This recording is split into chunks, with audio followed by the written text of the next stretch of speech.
And I stood upon the sand of the sea, and saw a beast rise up out of the sea, having 7 heads and 10 horns, and upon his horns 10 crowns, and upon his heads the name of blasphemy. And the beast which I saw was of the likeness of a leopard, and his feet were as the feet of a bear, and his mouth as the mouth of a lion.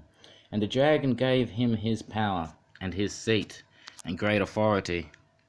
And I saw one of his heads as if it were wounded to death, and his deadly wound was healed. And all the world wondered after the beast, and they worshipped the dragon, which gave power unto the beast, and they worshipped the beast, saying, Who is like unto the beast? Who is able to make war with him? And there was given unto him a mouth speaking great things and blasphemies, and power was given unto him to continue for 42 months. And he opened his mouth in blasphemy against God, to blaspheme his name, his tabernacle, and them that dwell in heaven. And it was given unto him to make war with the saints, and to overcome them. And power was given him over all kindreds, tongues, and nations. And all that dwell upon the earth shall worship him, whose names are not written in the book of life of the Lamb slain from the foundation of the world. If any man have an ear, let him hear. He that leadeth into captivity shall go into captivity. He that killeth with the sword must be killed with the sword. Here is patience and the faith of saints. And I beheld another beast coming up out of the earth, and he had 2 horns like a lamb, and he spake as a dragon. And he exercised all the power of the first beast before him, and caused the earth and them which dwell therein to worship the first beast, whose deadly wound was healed. And he doeth great wonders, so that he maketh fire come down from heaven as the earth on the earth in the sight of men, and deceiveth them that dwell on the earth, by the means of whose miracles, which he had power to do in the sight of a beast, saying to them that dwell on the earth, that they should make an image to the beast, which had the wound by a sword, which had been wounded by a sword, and did live. And he had power to give unto the image of the beast, and that the image of the beast should both speak, and cause that as many as would not worship the image of the beast should be killed. And he causeth all, both small and great, rich and poor, free and bond, to receive a mark in their right hands and on their foreheads, that no man may buy or sell, save that he had the mark of the beast, or the name of the beast, or the number of his name.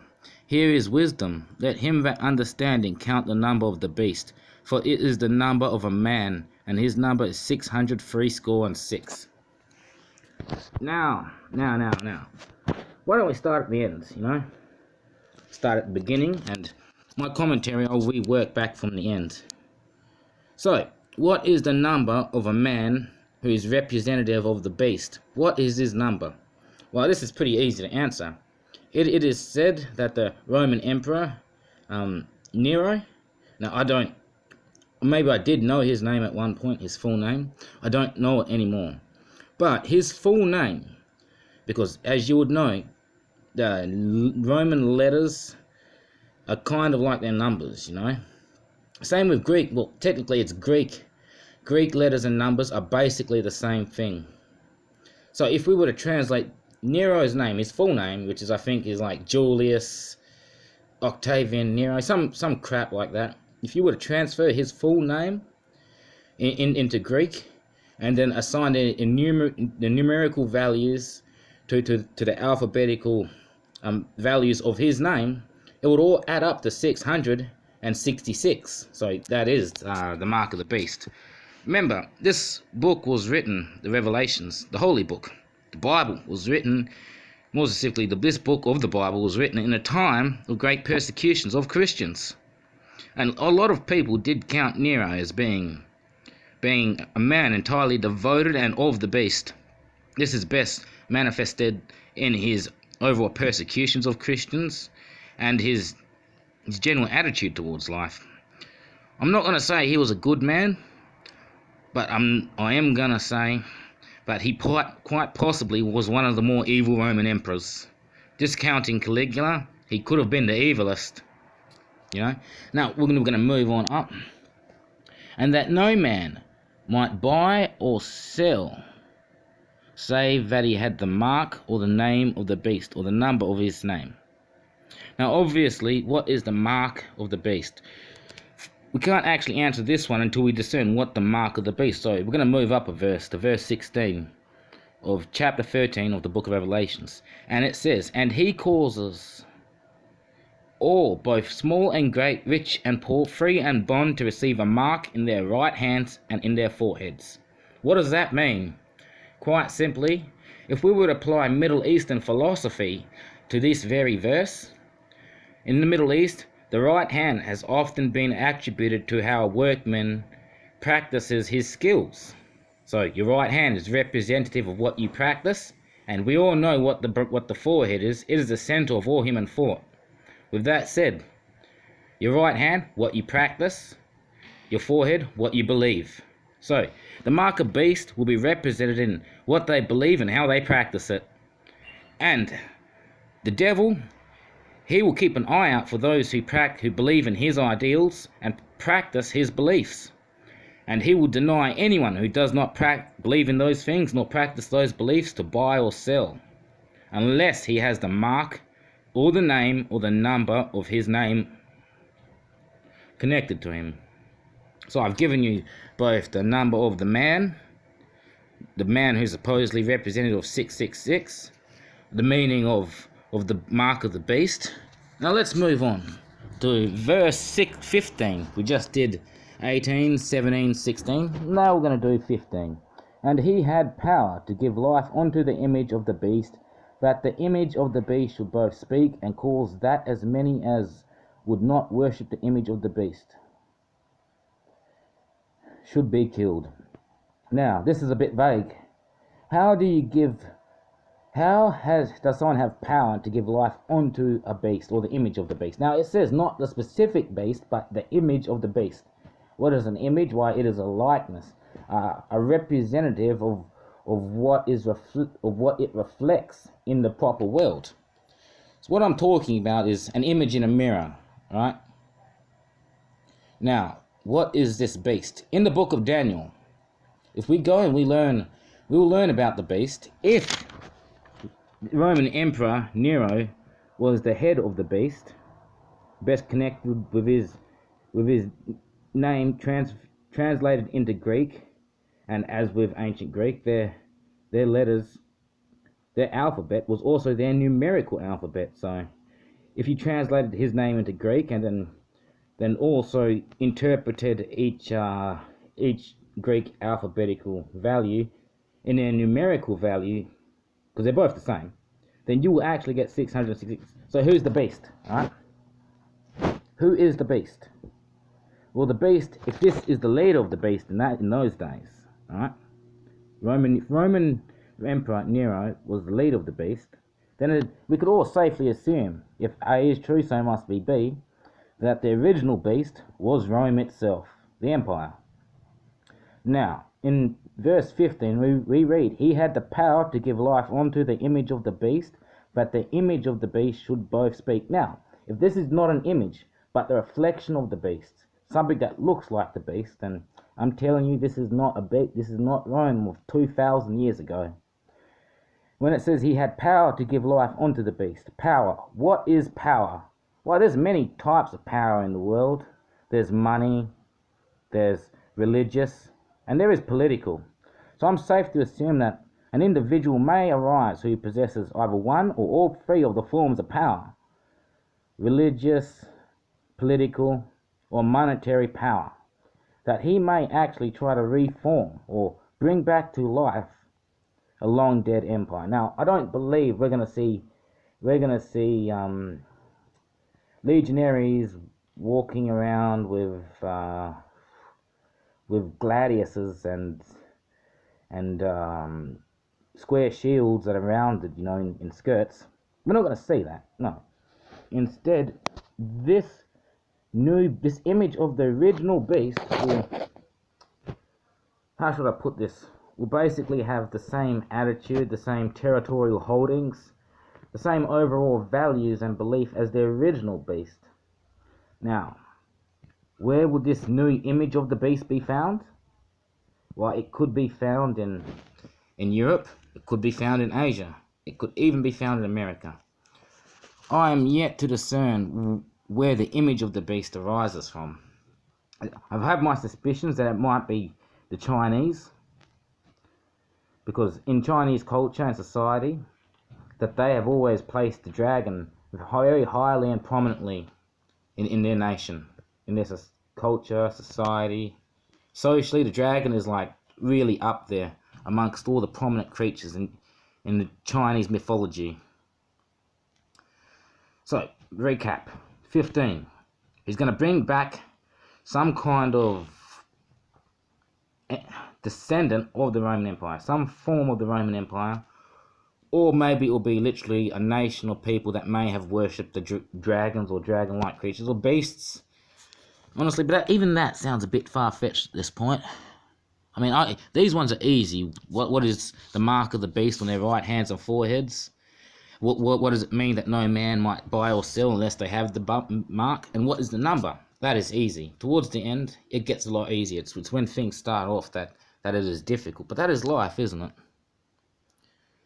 So we're going to move on by that, because I don't yet have the knowledge to discern what that means. My hunch is that it's going to be a reborn Roman Empire, or some kind of world government. I don't know. 14.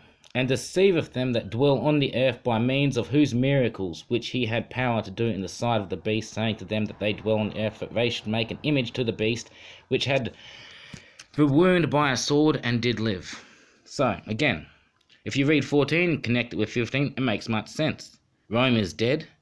So, this is where I'm literally getting my belief that the reformed Roman Empire is the image of the beast, because the beast did die long ago. He was slain by the sword. Technically, you know the saying, the Rome never did fall to barbarians from the outside or rebellions within. It was luxuries and comforts like air conditioning, freeways, and internet that destroyed them. The educated people would understand where I'm coming from. So, and deceiveth them that dwell on the earth by means of those miracles which he had power to do in the sight of the beast, saying to them that dwell on the earth that they should make an image to the beast, which had the wound by a sword and did live. So, what does this mean? Miracles. What is a miracle? We see miracles all the time in medical science, don't we? In technology, raising up islands out of the ocean. Today, we put it down to engineering, and determination. Back then, well, people might have even thought that the gods were walking on earth. So that could be another interpretation of what a miracle means in this modern day time. Some kind of power deceiveth them that dwell on the earth by means of those miracles which he had power to do in sight of the beast, saying to them that dwell on the earth that they should make an image to the beast. Again, this 15 plays very well into this in the 14. Moving on, see 14, 15, yet to discern the meaning of this. I'm betting on some kind of reformed Roman Empire, perhaps a singular, like perhaps per chance the European Union was to completely do away with all national and independent sovereignties, and that all member states kind of form into just one original nation, like one whole nation with its own capital, with its own standing military, hell, with even its own national language and sports. That's another theory. Some kind of global power originating from Europe. Remember, Rome was the only power who successfully ruled over all of Europe, the Middle East, and North Africa. I mean, Hitler had 5 years, and you could say he did conquer a good bit of Europe, but 5 years isn't enough, especially when you didn't do anything in peacetime, and everything you gained was from war and violence. You know, I don't actually count Hitler's rule or conquest of Europe to be akin to the beast marching across the face of the earth. Nor do I count the USSR. That's an interesting concept. The wound by a sword and did live. Communism. This is an interesting concept. The USSR ruled half of Europe and a large swath of Asia. Communism ruled over Mongolia, the USSR, North Korea and China, Vietnam, and many other parts of the world. Maybe the beast isn't a nation, but an idea. Again, this requires more thought. Onward. 13. And he doeth great wonders, so that he maketh fire come down from heaven on the earth inside of men. What's an airstrike to you? It's fire coming from heaven onto earth in the side of men. Who's ever seen an airstrike? I've seen an airstrike on video games and YouTube. Who's ever seen a white phosphorus airstrike or maybe napalm? Does anyone know what an airstrike is? We're going to be talking huge fucking airstrikes that he make fire come down from heaven. Now, they might seem literally. Fundamentalists believe that this individual will be able to summon fire from literal heaven, God's abode. They are wrong. Remember, in Middle Eastern philosophy, there were three heavens. There was the first heaven where the sky was, where the birds lived. There was the second heaven where the stars dwell. And there was the third heaven, the abode of God. I don't think they're talking about fire coming from God here. And how were people to know what an airplane was or what an airstrike is? They probably didn't even know what napalm was. If we have anyone who lived 2,000 years ago, did you have experience with napalm in those days? 12. And he exerciseth all the power of the first beast before him, and he causes the earth and them which dwell therein to worship the first beast, whose deadly wounds was healed. Again, you're going to see a lot of worship, like this is some North Korean level shit here. Because we all know that the first thing you have to do in North Korea is commit an act of worship against the dear leader and the dear father. Or the Kim Il-sung and Kim Il-jong. Maybe they add a bit for Kim Il-sung's father, Kim Jong-il. Kim Sung-il? I don't know the father's name. I know the grandfather's name and the son's name. Onward. Not onward, but going back. And I beheld, this is 11. And I beheld another beast coming up out of the earth, and he had two horns, like a lamb, and he spake as a dragon. I'm yet to discern what this is. Again, the only reference that I get from a goat in the Bible is in Daniel, past chapter 7. The book of Daniel discerns the end of times, and in it we are given a vision of a leopard, a bear, a leopard, a goat, and a dragon. I'll probably release another video explaining all this. Nonetheless, the bear is Babylon, the leopard is Persia, and the goat is Greece, the dragon is Rome. So I'm not yet to discern what 12 means about 11, sorry. What does 11 mean about another beast? It had two horns like a lamb, and he spake as a dragon. Maybe this is the beast, and I just got confused. This is probably all the same beast. 11 through to 17 is just all the same beast. I was mistaken, I am a man. And that he leadeth into captivity shall go into captivity. He that killeth with the sword must be killed with the sword. Here is patience and faithful saints. Again, this is a little bit of karma, If you're going to take people hostage as a soldier, you can expect at some point you're going to be taken captive. Soldiers don't really take hostages. They capture people, they capture the enemy. Not everyone fights to the death. And that he that killeth with the sword. Now, again, they say sword here, but again, they would not have known, unless they were in China, what gunpowder was. Okay? So I'm going to leave it here, because this is getting to the 20-minute mark. Chapter 13, verses 1 through to 18. I'll pick this up. This is probably part 1, Revelations chapter 13. The beast to which the dragon gives his power. We all know the dragon is Rome, so I'm assuming the beast must be some form of Rome. God bless you all.